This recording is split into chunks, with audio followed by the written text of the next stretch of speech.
you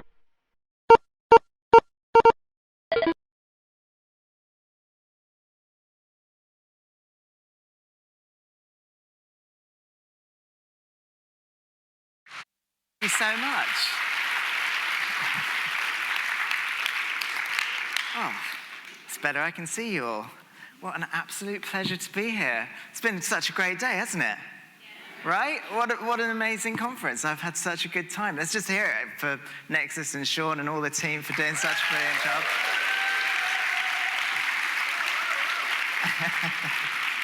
And you know, I also want to shout out the stenographers, right? How amazing is that? Like,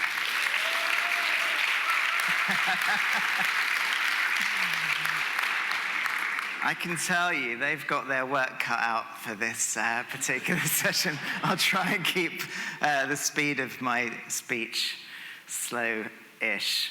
But you know, I'm a programmer as well. I always notice like technical things. Is anyone else like that? You notice technical things like, I've just been watching the streams of text flowing down so fast, like, and then like, if they make one little error and they have to delete it, it's like one space at a time, like how is that so slow? Like the rest of it is like, and then it's like, oh, mistake, delete. It's almost like, I'm gonna have to go and have a chat with them later, because I sort of feel like to delete, you have to press like 5 buttons or something. I don't know, anyway. Oh, it's just me then. So yes, I'm a laserist, and for those of you, laser artist if you prefer, but this is actually a real term. It's definitely a real job. It goes right back to the 70s when people just started figuring out that you could use lasers for artistic effects. Fascinating history, which is probably a presentation all by itself. But yeah, just to confirm that it is a real job. I noticed that Lou, in their first presentation today, mentioned, Lou, you did mention laserists, right? Are you there? At least I think that was the quote, right? Was that? I must admit, I was really tired. I might not have been paying attention. I had to look up who Victor Papanek was, which is really embarrassing. But you know, I've learned some stuff, so that's cool.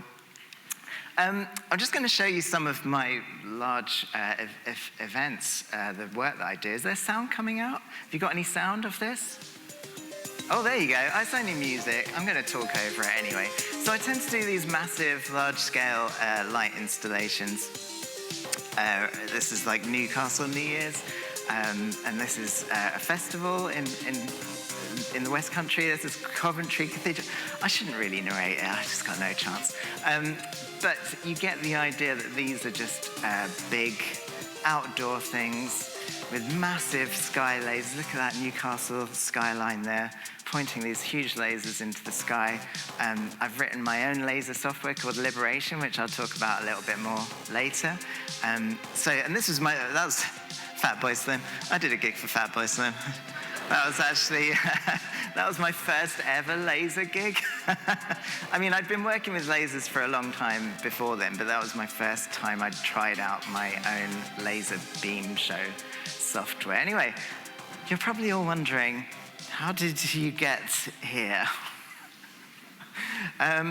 Okay, well, let's start. Well, I am a coder, and so we're going to just do a little retrospective into my life of code. Like Katie could do a retrospective, right? Madonna can do a retrospective. People generally say I'm the Madonna of lasering. I suppose Katie, is she the Madonna of UX? I don't know. Or a superstar anyway, a superhero. So let's rewind 15 years to when I was a Flash programmer.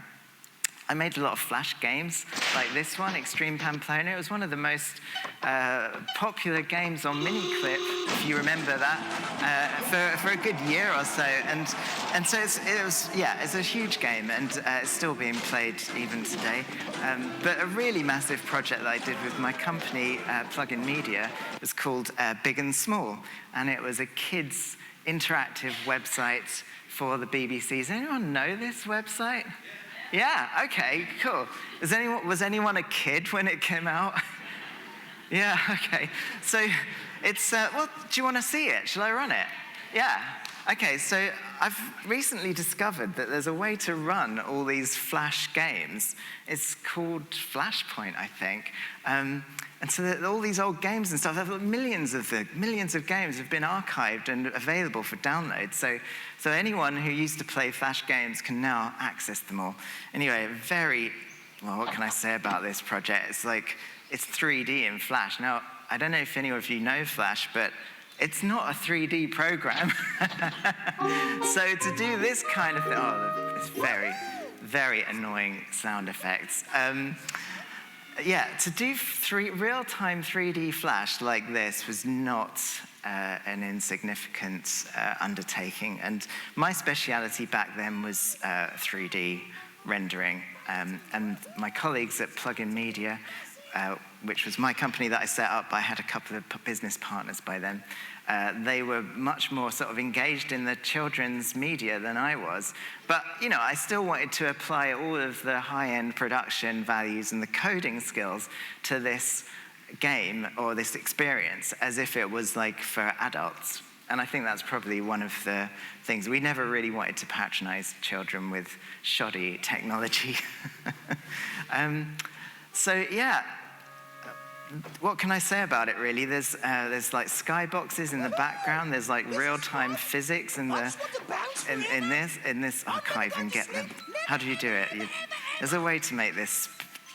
I can't remember how to play this game now. You know what? I was reading a blog post of mine. It must be 15 years ago, talking about the project, and it said at the bottom, and there's an Easter egg in Big and Small. Let me know if you can find it. It's like, I don't know what that is. I've got no clue. Anyway, real-time spring physics on the bed there. But probably the star of the show is the toothbrush game. Uh-oh, you found the toothpaste? Let's get one thing clear. I can brush my teeth all by myself, okay?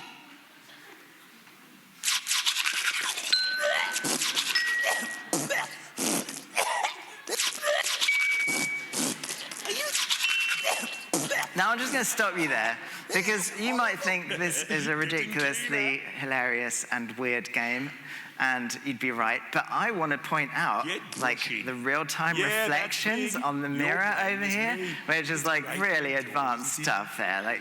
Look at that. It's even got a little fuzzy blurriness, and this is all software 3D. Shh. This is all software rendered 3D. It's not even hardware accelerated, and it's kind of. Better get brushing. Small still bouncing. Practicing. I was working on this project for a year and a half, and I just had to listen to this over and over and over and over again. So at the time,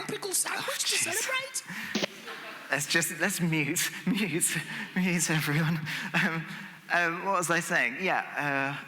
It was a bit of a weird thing for me because I don't have kids. My business partners did have kids, but I always felt because I didn't have a direct connection with this, I heard that millions of people were playing it, but I never actually got any feedback from anyone that was playing it. They were 5 until last year, because now they're grown up, right?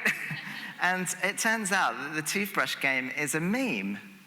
And there's all these YouTube videos talking about what the shit is this, and everyone else going, I remember that from my childhood. Other people doing remixes of it, animations of it, 3D modeled versions of it. I don't even know.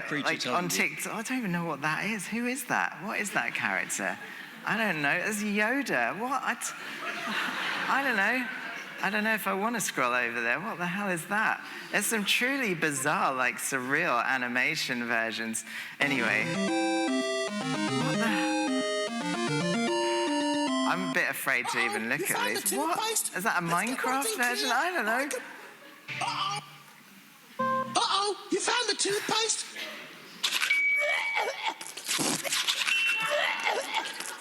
It's always risky, isn't it, opening a YouTube search on a presentation. But anyway. You found the toothpaste? Let's get one thing clear. I don't even know what the point of me showing you this is. Maybe I had a point, but I've lost it. I don't know. The educational, informative part of this conference is now over. All right, so because I wasn't totally connected with the audience, I was a little bit like, I didn't feel like really satisfied in my work, so I went through the tricky process of like leaving my own company, and obviously that's always a little bit tricky, but I wanted to investigate other areas of things that I've been exploring, which is like large interactive outdoor events. And this was the first one I did back in 2012. It's called Pixel Pyros, and it's an interactive fireworks display. So I got some massive projectors, used some infrared lights, and used those to like find when people touched lights on the projector, and it triggered fireworks. So that's really how I got into lasers, because I wanted to make it so that there were little bright spots of light. I just realized that, has it got a laser on this clicker? Whoa, yeah, so you can see, like, lasers are pretty bright. Like, even this tiny one is, like, brighter than the projector. Like, if you go to the brightest bit of the projector there, this little teeny laser is so much brighter, isn't it? So much better. Oh. And so I thought, well, if I could, like, add lasers to the projections, I could make real bright spots of light. So I bought a laser and was just messing around with it at home, and I started programming it. And this was some of the first experiments, like how many particles could I draw with a laser all at once? Yeah, it was a pretty exciting time, but it really hurt my eyes. I mean, it's not like, as long as the laser isn't pointing in your eyes, you're probably fine. But even just like you can see this clip here. I don't know if you can make it out. This was the first big laser I rented, and I just was doing a test on the wall. Those bright spots were just blindingly, amazingly, brilliantly bright. And I was like, yes. All right, so how do lasers work? Well, generally display lasers. In fact, I've got did I turn it on? I did bring a laser. It's fine. It's fine, it's all fine. So lasers have got like laser sources like this inside that produce a beam, and then like the beam hits these mirrors, and these mirrors are attached to galvanometers. So they're like sort of little motors like you get on VU meters, you know those? Little, like on stereo inputs and stuff. It's just something that can move very, very fast in a limited range of motion. So if you oscillate this one left and right, then the beam goes left and right. And if you oscillate this one, then the beam goes up and down. And that way you can move the beam like wherever you want. But the galvans are so fast that it can create solid images. Like if you look at this, like that is just all one laser moving really fast. Like, and you can see on this one, like I'm turning the laser off while it's moving. So you can see you can get some really cool things. And just like if I do that, you can see a circle. That's what my laser is doing with the galvos. Oh, should I turn the laser on? Yeah, all right, let's see what happens. Because live demos always go fine, don't they? So first thing to do, activates the stop button.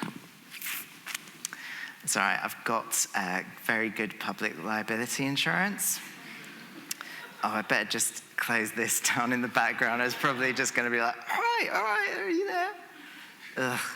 That was Lenny Henry, did you know? He did both the voices.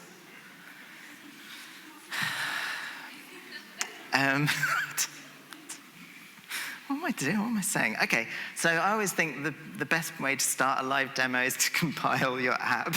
Oh, okay, there you go. It didn't take too long. Such a pro. It's been quite a while since I've done a talk. I don't know if you can tell. All right, let's arm the laser. Let's just turn the brightness down. Let's get a test pattern going. Oh, there you go. All right, let's do that. Oh man, there's a whole load of other stuff I meant to tell you. Oh no, this is the wrong demo. It's like, this doesn't seem right. All right, okay, I'm gonna open my laser show software. That's what I'm gonna do.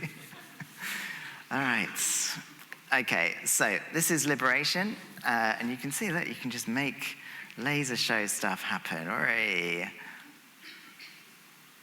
So it's got a built-in visual. I don't know why that one's all, I think because I moved the zone so I could adjust it for this.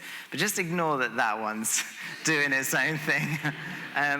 But yeah, I'll probably talk a bit more about liberation later, but I just wanted to show you a single dot. All right, let's just arm the lasers. Oh, let's turn that off. I wasn't ready for that. I wanted to turn the brightness down, arm the lasers, bring the, okay, there you go. Okay, so you can see that's pretty bright now. I'm just gonna start moving that because genuinely there is a danger that if you don't move it, it can start to melt things. So, is that funny? I don't know. I've got very good public liability insurance. It's 10 million. So yeah, I did design this this little interface for making like laser beam effects. So it's part of liberation, so I can make like a line there. I probably don't need to have it moving up and down so much, but you can see now how I can make laser beams through the air. So I should, where do I start? Well, first of all, this is 3% brightness. Let's turn it up to full brightness. Okay, right, now we're talking. So there are different types of laser effects. Now this one is laser going, I'm pointing it at the projector so you can see where the laser ends up, right? And using this, I can do graphics and imagery and things like that. But usually, like you can see in the 3D visualizer, there's like beams coming towards you, right? Now, you can't see the beams in the air right now because there's no haze in the air. So normally for my shows, I'll have big smoke machines and haze machines, and then you'll be able to see the beams. Now it turns out they do have a haze machine here, but they can't turn it on because it sets off the fire alarms. But that's cool because I brought my own haze machine here.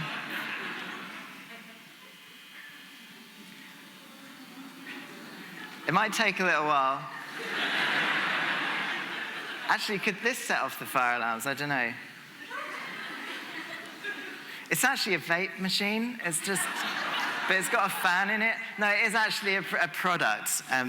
It's made by Wicked Lasers. It's actually really good, especially just for like your little use at home. God, that might set off the fire alarms. I'm sorry, everyone. So I thought it was just a little, it's just a little one. Look at that. Don't ever do that. It's really dangerous. If I turn on a few advanced settings, let me just find the laser settings. Here we are. So I can actually leave the laser on while it's drawing. So you can see that that's the path that the laser has to take. And you can slow down the laser. This sometimes crashes when I do this, but let's see what happens. Yeah, so you can see that that actually is just one laser. That's so pretty, isn't it? Okay, there'll be more lasers later, but for now, I'm just going to push this very serious-looking red button. And we're safe. Okay. Let's hear it for the laser. Oh, man. I'm so thirsty, it's ridiculous. Okay, so this is Pixel Pyros with a laser. Let's just skip forward a bit. Am I running out of time? So you can see the big screen there. We're actually rigging it on scissor lifts, but that screen is 18 by 12 meters high. So this is a long, long time ago. This is some of my very early projects when I was just starting to learn about, I looked so young in that picture just then. Oh, I mourn for youthful, enthusiastic Seb. A decade of like complicated outdoor shows have just ruined me. Anyway, you can see that this is you can't see very well because the projector's so dark. We just have the lights down a little bit so we can see the video better. Lighting engineer is like, what, me? What? Hello? Yes? All right, let's. Anyway, this you can't see, but there are like bright spots of light where the laser is picking out little explosions and stuff. Right. Oh, this is an interesting project. So this was like really. Oh, now you're turning the lights down. No, I'm talking now. It's like, no, it's fine, it's fine. This is an interesting project. I was just reminded of it by Sean yesterday, who was, I think, Sean, were you at this event? Yeah. So this was Smashing Conference in Oxford, I think around 2014. And we decided to do like an introductory laser show for the audience, but it started off just with like the main projector, but then after a little while we broke out of the projector and turned on the lasers. So this is a beautiful old domed hall, Oxford Town Hall, you know, and we just 3D mapped that entire space with lasers. And of course there was a big pipe organ in there, so we had to turn it into like a graphical equalizer. What do you call them? I've forgotten the name of them now. A frequency analyzer. You're new, didn't you? Anyway, so yeah, but back then that was like one laser, and that was all we could ever afford to rent in. And it was like £1,000 every time I wanted to rent it in. It was worth about 50 grand, and it was 11 watts. So to give you an idea, like, the laser I've got today is 7 watts, actually, so that's pretty powerful, and I own quite a few of those now. And these are my travel lasers, like, they're not the big lasers I use. More on that later. But this 7 watt laser, well, this is like probably a 0.5 milliwatts laser pointer. So the 7 watt laser is like 14,000 times more powerful than this one.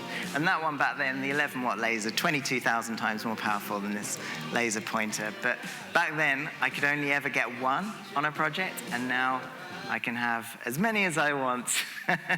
This is Laser Light Synths, one of my other projects where I built some synthesizers that lit up, and they were easy for people to play. So I am a musician, and I love playing music, but I think that lots of people love music and want to be a musician, but who ever wanted to be a musician? Yeah? And who never got round to doing it? Yeah. Why not? Because it's really hard. It's really hard, right? You got to play it in time. Like, there's so many notes, and like most of them are wrong. So I thought, because I sort of think that anyone who appreciates music is innately musical, because there's so much complex brain processing to be able to like enjoy listening to music. So it must be there inside us. So I built these synthesizers that were easier to play. I locked them into time. I took out all the wrong notes, and you could just jam around, and there were 4 of them, and I had big laser beams everywhere. It was a really, really good fun project. So you'll notice that like a lot of my projects have an element of fun, and when I work in sort of a more art world, I suppose, I often feel a bit insecure because I don't necessarily have any deep meaning behind what I do, or I don't have any like concepts. There's no concept to my art, there's no statements, no protest. It's just literally fun. Actually, who saw Coco's talk about fun earlier? Yeah, how good was that? Yeah. No, that was a bit feeble, really. No, I was genuinely asking how good was it, because I couldn't get in. She's too famous now. Never mind. I didn't realize she was so famous. But Coco, you can do your talk again for me later, right? Wow, she's really known for her fun responses. Okay, so we're now in 2020, and I've got a pretty good career as like a light artist. And my big plan for 2020 was to replace fireworks. And so this was a test project I did in Aberdeen, and I built these light sticks. I built 6 of them, and I designed them all with custom PCBs. There were loads of lights in them, and they were touch sensitive. And I don't know if you noticed just then, but when you touched the light stick, like a light shot out the end of the stick, and when it got to the end, it was seamlessly switched with like a laser projection. So this was just like a really early test. But I had quite a few bookings that year, later in 2020. And so I had a really exciting year ahead of me.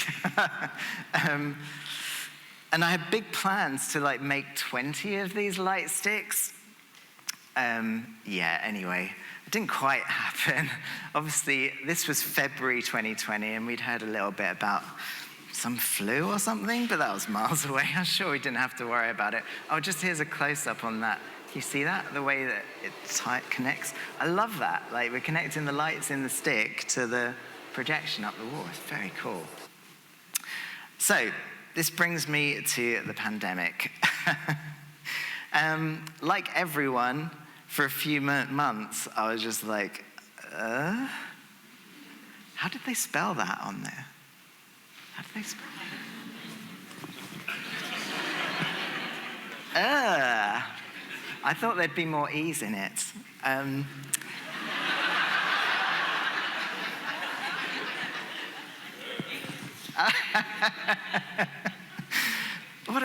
Such a great job, isn't it? It's such a good job. But, you know, it's one thing when they're making my jokes for me. Right? It's a lot easier when you have the stenographers on side. Okay, so like everyone else, I was, and I had no idea what was happening. So I ended up like trying to 3D print face masks and adapters for snorkel masks to help the NHS who was short of things. And then, of course, we started our Wednesday night appreciation. It was Wednesday, wasn't it? Our appreciation for the NHS. Is that right? Wednesday? Thursday? It's like a dream, isn't it? It's like it never happened. And I was like, you know, pots and pans, pretty cool. But I do have some lasers. And I also live in Brighton, and I have a balcony out the back, and I can see across the whole of Brighton, more or less. And there was this skyscraper that I had my eye on, it's Sussex Heights. And I was just like, well, why don't I just project something on there? Like, really, you should get permission for this sort of thing. But it was a global pandemic. Anything could happen. So the thing that struck me was that, to get serious for a minute, the thing that struck me was that everyone responded so well to this, and it was like, oh yeah, this is what I do for a living, isn't it? This is my job. It probably goes without saying that all of my projects and bookings for the fireworks started to just, well, it just went a bit quiet, and then we were like, oh, I'm sure it'll be all right by October. And I was like, is it going to be all right by October? And of course, I sort of realized it wasn't going to happen. So I'd just sort of forgotten that I could do lasers, and I'd forgotten that people were into lasers as well. So there was such a huge reaction on Twitter and on the internet, and people just were so sort of, I mean, we just needed any sort of distraction, didn't we? Back then, like just anything was kind of like, ooh, entertainment. We were so starved of entertainment, weren't we? So it got me thinking, well, isn't there a sort of light installation I can do that it's sort of COVID safe? Like everything I'd done up until then was like interactive touch interfaces. It was, oh, jeez. So can't I do something that's like long distance? Oh, there's some lightning. There you go. I'd forgotten I'd edited that in. What a dork. Oh, and then you can see I got a bit bold and started projecting onto the i360 as well, which I wasn't sure if they'd particularly appreciate, but they never complain, so I'm sure it's fine. Anyway, so I thought, well, what am I going to need if I do a big outdoor thing with lasers? Well, I'm going to need some bigger lasers. So I ordered some bigger lasers. I actually got some Arts Council funding They were giving out funding to people, to artists, I can't remember what it was called now, like emergency funding and stuff. And of course, I bought 2 big lasers with it. Honestly, it was quite a terrifying laser. It's 30 watts. So, over 3 times more powerful than this. And it literally, well, you saw the pictures of it in the sky, just literally lighting up the sky. And to run this in a small room, it lights up the whole room. It's absolutely terrifying. You can't even really be in the same room as it. It's like and you can't really get a sense of it from this video, but I don't know if you can just sort of make out how much it's burning out the camera there. And there are no lights on in this room. There's just that's all just reflecting from the laser. And when you start working with lasers this big, you just end up with little burn marks in your walls and your doors, and any artwork you've got on the wall, that's just gone now. Anyway, so this is that laser. I just put it on my balcony, pointed it directly up into the sky, and I was like, okay, we've got a project. So that's where the idea for Laser Light City came in, and Laser Light City is an idea I had that I could put some of these lasers on big, tall buildings, and I could design a system where you connect to it through your phone, and you can control the lasers with your phone. So it's like, it brings everyone together, but they can all be spaced out, and it's all cool. And so this is like the first test project in Brighton. So this is on top of Sussex Heights, the skyscraper that I showed you earlier. And now we've got access to it, and we're on top of it, and we're installing lasers. And this was the first of many, many skyscrapers that we installed lasers on. Those are the guys from Same Sky in Brighton, who are incredible arts organization. Big ups to them, because they really helped me out on that first project. Oh, some terrifying installations. I'm not even going to look at that. That's too frightening. So this was the first test project we did in Brighton, and you can see the sort of, we learned an awful lot about how to make these lasers visible. But you can see in the right conditions, from the right positions, they are very visible. Like this image here was shot from like a mile away or something like that. And you can see there someone interacting there with their phone. You could change the color, and you could change the position, and you could change the shape. And that's actually out the back of my balcony, so you can see that. And that's one of the other sites. So we had 3 or 4 sites across Brighton. So one of the organizations that had cancelled me that year was Light Night Leeds. Obviously, they weren't really sure if they could even have a light night that year. And so I suggested that we use Laser Light City and we install it in Leeds, and that can be their festival. And thankfully, they were into the idea. And so that was, this is Light Night Leeds of 2020. And we installed on 6 or 7 sites across the city. There was, when you get to this sort of scale of project, you just lose count of how many lasers there are.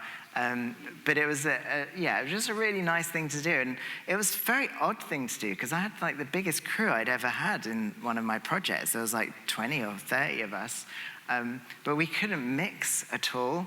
We had actually 2 completely separate crews that didn't interact at all. So we always had like a bit of redundancy. So it was a very strange experience, but all of my crew, we all work in this industry, and none of them had had any work for the whole year. And it was just such an amazing experience, not just for the people in Leeds who actually had something for their very special light night festival, but also for all of my crew members who, it was so nice to be out working and producing something a bit special. And, and obviously with the whole interactive element with it, that's quite unusual with lasers as well. So yeah, it was a cool project. Now this is my favorite clip from Twitter, I think it was. So this is one of the buildings in Leeds, and I don't know if you can see, we've put the lasers on the sort of roof there, but there happens to be a flagpole in the middle, and when you aim the laser exactly right, and it hits the flagpole, it like lights up the whole entire building. And so this guy was just like aiming it on the flagpole and then just changing the colors. This is the best. So happy. Your face is so Look at him, so happy. But isn't that fun when people like do things with your projects you can't ever imagine? Anyway, what else is in my talk? So we did Laser Light City a lot of times, gradually increasing the amount of lasers until now. I actually own 30 lasers that are that big. There's so many that I have to have a separate events production company, you know, just some friends of mine that actually look after and manage the storage of all of those lasers. That's some footage from Newcastle where we installed the lasers on the Tyne Bridge, really beautiful. Oh, how are we doing? Right, liberation. So yeah, this is the gig, the Fat Boy Slim gig that I mentioned, the first time I made a laser show. Oh, it was a fun night. Yeah, I was learning a lot. I don't know what I'm saying about this. By December 21, I was in the Albert Hall for Robin Ince, Brian Cox Christmas Compendium. So things were escalating quickly, and these are like the big lasers that I'd bought for Laser Light City. I think this is Nitin Sawhney, actually, who's my absolute favorite artist. So this is a cabaret show with loads of different artists, and it's a charity night. Anyway. Oh, and it's also been used at Glastonbury last year. This is my friend Danny at Reach Lasers. They had an installation that used my software with 90 lasers. Oh, and so I'm going to talk about the project that we did at Coventry Cathedral. It's called Polaris, and I'll show you a clip of it later. But we are really pleased that it got to like number 3 of the BBC's most watched news stories. Audience control lasers at Cathedral Ruins show.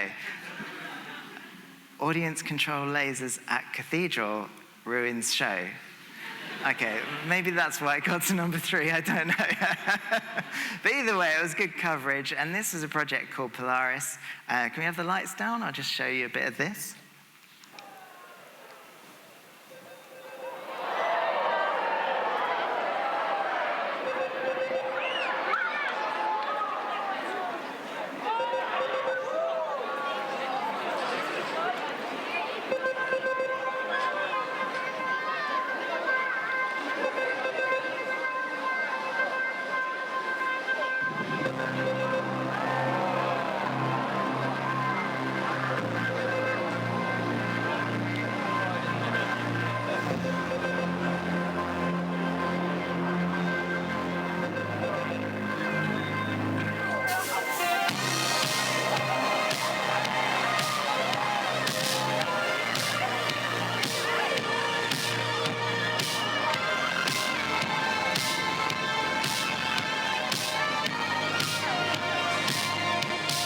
Anyway, yeah, I probably can't show you it all, but have a look for it on the internet. It was a really wonderful project because for the first time, like having the audience control the lasers is really fun, but it is quite random, and people were starting to say, well, can you design a show for us? So this came out of it, Polaris, and you can hear it's all like crazy synthesizer music. I absolutely loved getting hold of all these old retro synths and producing that music. And it just goes with the visuals of the lasers so well. And because of the beautiful old ruined space, I think it could fit about 2,000 people in there. And we could just put lasers all down the sides, and we had all these amazing starburst effects. Anyway, yeah, so that's Polaris. Look it up if you get the chance. It's like a 9-minute long show. Right. How do we get from that to asteroids? Well, asteroids is an arcade game from 1980. And I don't know if you know this about asteroids, but it has a very special type of screen called a vector screen. So normally those old cathode ray tube monitors would draw an image in lines. Like, you know this, right? The scan, it starts at the top and goes along left to right, and it works its way down the image really, really fast. And that's how it builds up an image. But asteroids has a special type of screen. Like I said, it's a vector screen in which the cathode ray literally moves around, drawing a little shape, moves there, draws that shape, moves there, draws that shape, just like the lasers do. Anyway, I remember asteroids from my childhood, and of course now you can recreate arcade games using MAME, right? You can just play asteroids whenever you want. But look at those incredible visuals on the vector display, you can see like those bullets are much brighter than anything else. And it's just because you could move the beam around, and when it got to a bullet, it would just stay there for a bit longer before it turned off and did the next one. And so that's why those bullets were much, much brighter. But of course, recreating that on MAME, it doesn't really work at all, right? You just see a little dot. It's just a little dot for a bullet. It's rubbish. Yeah, it's like, oh, look at that. It's so beautiful and bright. Ugh.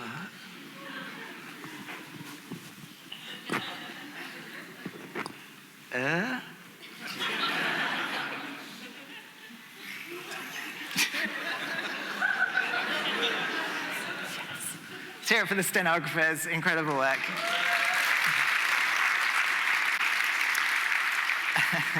So when I started programming with lasers, I thought, well, let's recreate asteroids. So let's recreate asteroids. I'm ruining the narrative structure of this presentation, clearly. All right, let's go back to the joke about compiling my app, blah, blah, blah. Let's turn the laser on. I'm going to need a longer thing. All right, brightness down there. Okay, so the first thing we need to do is, have we got a test pattern? There you go. Right, so, oh, there you go. So we've got a little... Is that me? Oh, it's this. Sorry. When I go down here, I get really loud, don't I? Hello. Oh my God, I'm such a loser. Right, okay, so here we are. We've got the asteroid ship. Oh, another thing that I did for the nerds out there, an Atari joystick from 1977, I think. And this is actually, I took the insides out and I replaced it with wireless. It's all completely reversible, but now it means that I can play asteroids with my Atari joystick. It's pretty cool. You know, actually, I just realized this is just left and right cursor. I could have run my whole talk with this. All right, from now on, my slides are going to be run with this. Okay, so let's just put the brightness up. At the moment, we're at 5% brightness. Okay, whoa, okay. All right, I think we've got some brightness. Whoa. Okay, so I think we've got some nice bright bullets now. Actually, I probably shouldn't pause it. So I do actually have the entire game done. Who wants to play asteroids? Oh my goodness, really? Yeah, have you got, I know it's been a long day, hasn't it? It's been a long day. Yeah, you want to have a go? Come on down. What? Oh, it's Chris. Let's hear it for Chris. All right, go for it. You should just be able to push the fire button to start, I think. Okay, wait a bit. There you go. Oh, thrusting. So if you push up, you're thrust forward. It's a very risky proposition because the physics is brutal. Oh, can you clear the level? Let's see.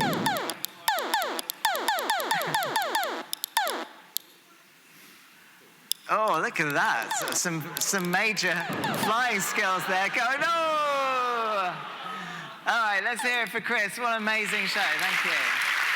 Good job. So it turns out there are other games as well that had those vector displays. Oh. I don't know what's happening.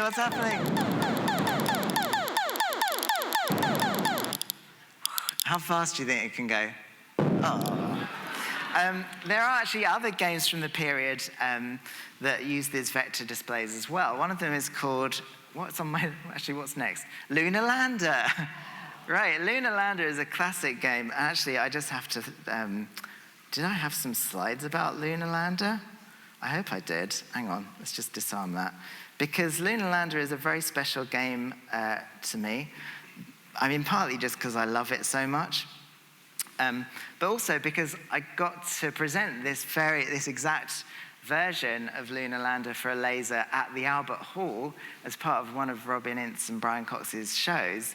And I got an actual Apollo astronaut to play it. He was called Rusty Schweikart, and he was an absolute legend. And he was so chill about it as well. The thing was, he'd never played the game before. Like, he was actually, I believe, his Apollo mission, I'm sure I'm going to get corrected now, was it like Apollo 9 or one of those?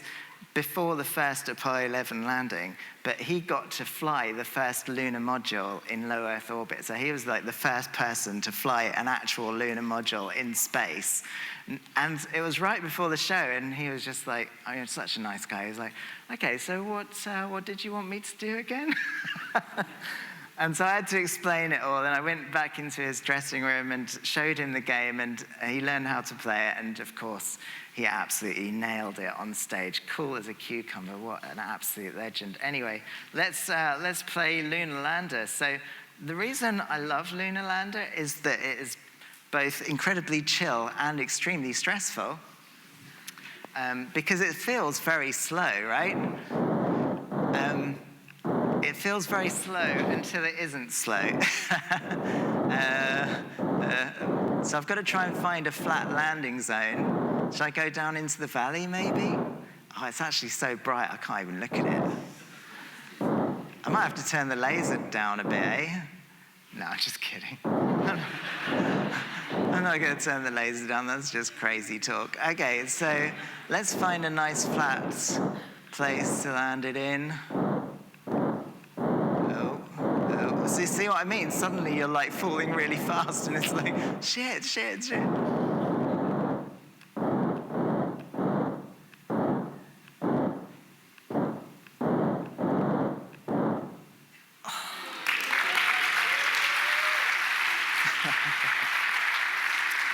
Oh, thank you so much. Now, obviously, I have had a little bit of practice, but I thought, would you like to play Lunar Lander? All right, okay, well, let's not do that then. Thanks, everyone. It's been good. No, okay. Yeah, who wants to play Lunar Lander? Obviously, it's no good just one person playing it at a time, isn't it? But what if we could all play Lunar Lander? Should we? Well, that was a very menacing sound effect, wasn't it? Right then. What if we could all play Lunar Lander? Yeah, okay. So the way that this version of Lunar Lander works, I might have to do some tests actually, is that it takes the volume of the audience to determine how much thrust there is. Okay, so let's just set a level to start with, shall we? So let's just make let's imagine you are thrusting as hard as you possibly can. No. I'm so sorry. I'm so embarrassed. Let's just imagine you are engaging your thrusters as hard as possible. Is that better? I don't know. So let's make as much noise as you can possibly make. Let's hear it. I just need to set a level. Go.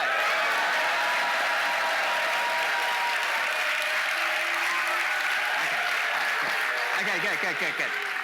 All right, and all right, so I think we're ready to go. You ready to play audience applause controlled? It's got a snappy title. Lunar Lander? Yeah. Okay, let's go.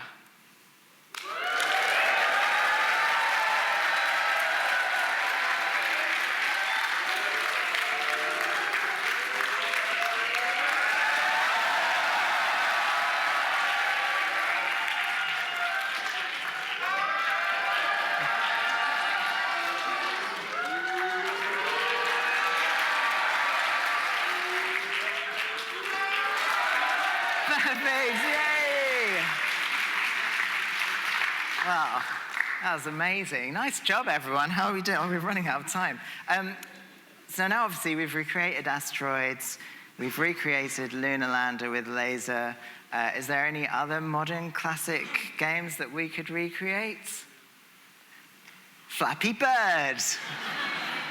And again, this is audience-controlled Flappy Bird. So I'm just going to need the loudest level you got. Go.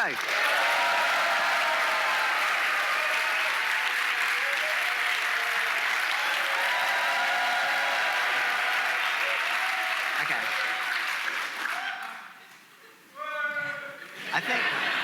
I think the smoothing is a bit slow. I think it's a bit easy. I've just been adjusting the smoothing level. It's much better when it's a bit more erratic. Okay, do you want to just practice flying him up and down? Yeah. Can you get him in the middle? Okay. All right. Are you ready to play Flappy Bird in 3, 2, 1, go? Zero points, everyone. Well done. That's brilliant. All right. Do you want another go? All right. Okay. 3, 2, 1, go.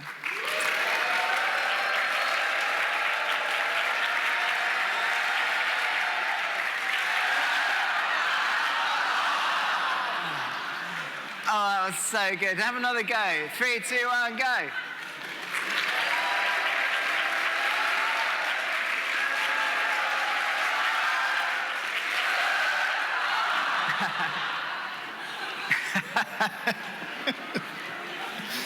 Can you beat your high score of 2 points? Yeah, one more go. Go.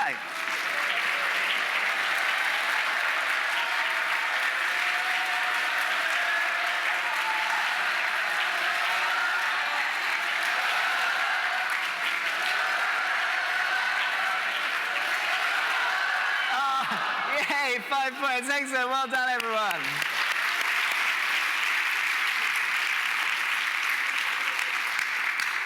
And that is Laser Clappy Bird. All right. So we're getting to the end of my talk now. Now you wake up. I suppose I should have done the audience games at the beginning, shouldn't I? Anyway, so liberation, the laser industry as a whole is incredibly homogenous. Almost everyone is a grumpy white dude like me. So I'm trying to get more diversity into the laser industry. So for gigs and shows and festivals and all of those things. So I'm running a diversity program. And so if you're interested in getting into lasers and you're and you're of a type of person that is under-indexed in our sector, please do get in touch. I'll do some discounted software and free training days, and this is the first training day we did. I'm very proud of the diversity we've got. Obviously, we've got a long way to go, but at least we're making a good start there. Look, see, I'm doing it with my joystick. That's cool. Anyway, that's all I've got, really. So thank you so much for such a wonderful day. I really appreciate it. Thank you.